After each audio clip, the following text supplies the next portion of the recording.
So I've had a few people ask specifically how I feed insects to my giant day gecko. So, typically people ask, do I just throw my the feeder insects into the enclosure and then let her go hunt after them, or do I have a feeding dish or what have you? So I'm going to show you guys how I do that today.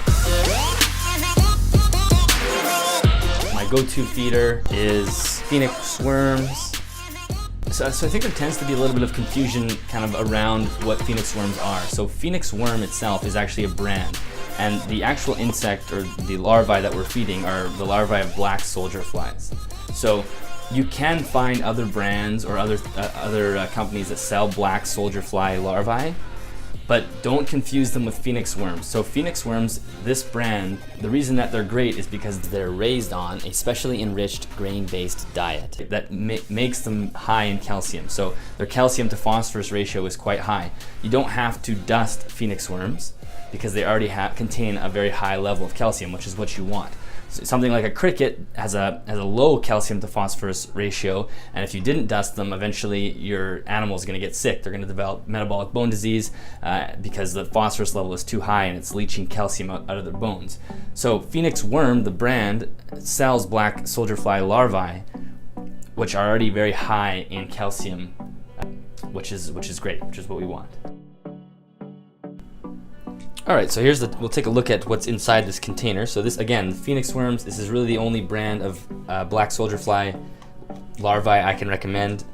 The other ones, I believe this is the safest brand to use. I've heard other brands having too much calcium and other brands not having enough. So I know these ones are good, or this brand is good.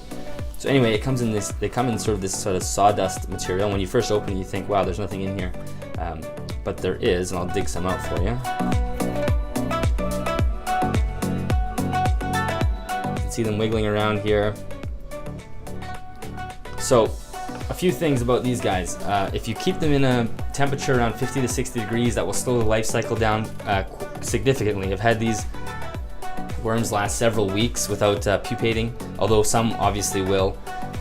You do not gut load phoenix worms like you do your other feeder insects. You actually do not do anything with them. So don't gut load, just keep them in the container. They're fine in there, they're not gonna die. If you do gut load them, it can actually kill them, and I think it can make them, well, you could start your colony to start rotting because they'll die, and it would be not good for your animal to eat.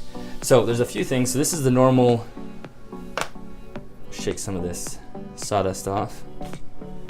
This is what the normal phoenix worm looks like. Now, they're not super active, but they do move around enough to draw the attention of the animal, or at least my animal that I feed to.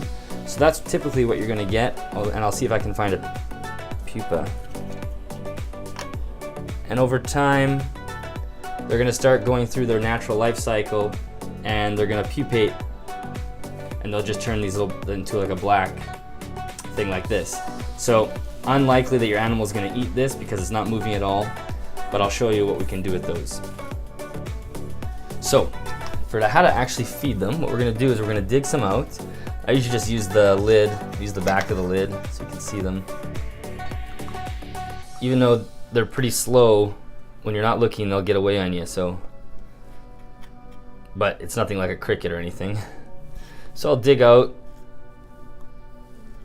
around 10, and then I have this little glass, I think it's a candle holder or something. This is what I use to put them in. Now, these little guys can actually crawl around very easily, and they can get out of most containers. So I like this because it has a high glass wall. They're not going to get out of it.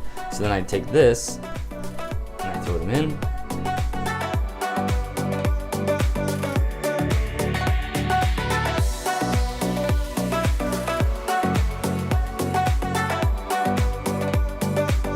Okay, so now obviously the last step here, I put the worms into this little slot. It actually fits perfectly. So when she comes up and basks on her bamboo, the movement of the worms will catch her attention, then she'll go to town and eat them. And of course I'll film that when she does come out. Right now she's hiding because I've been moving around too much.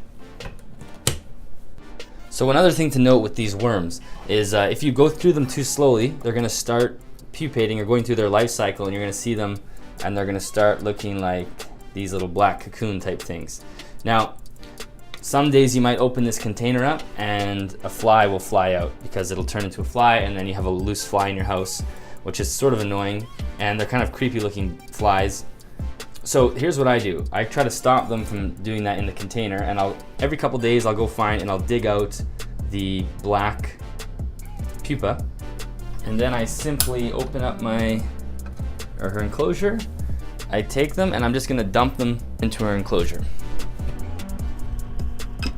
So the reason I throw the pupa,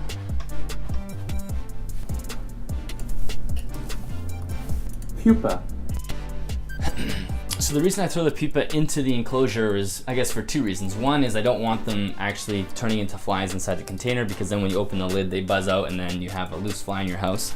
But the main reason is I want them to actually turn into flies inside the enclosure, because then as they turn into flies, she has some natural kind of hunting and enrichment that she can go after. So eventually those pupa are going to turn into not the butterflies, just creepy flies. You'll see once go Google black soldier fly and you'll see they're not like a nice moth or anything. But once they do turn into flies, they can buzz around and then she can go off and hunt them. And it's not like they're all going to turn into flies on the same day and she's going to gorge. They actually seem to just kind of sprout out randomly. I've thrown pupa in there and it's been months later when they've turned into flies. I've completely forgot that they were even in there, but I guess maybe the conditions weren't right and whatever. And I'm sure some of them die, some of them don't make it, but it is really neat to, I buy the container of phoenix worms. They last a couple weeks of worms, and then maybe 15-20% of them that aren't consumed as the larvae. They do turn into the pupa, so 15 to 20% of the 100 container will go into flies for her. And like I said, that will just be an enrichment over the next even month or 2 months after I buy the container. So those are some of the reasons that I really love the phoenix worms. So hopefully I can grab some shots of her actually eating the worms, and if I'm lucky, maybe in a week or two we can grab some footage of her hunting a fly, but that may or may not happen. If you do have any questions about the phoenix worms, please put them in the comments below, and I'm happy to answer anything that I can. Let me know if you use phoenix worms as well. They're definitely one of my favorite feeder insects.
As always, thank you very much for watching the video. I hope you found it helpful. If you want to support my channel, a like and a subscribe goes a long way. See you next time.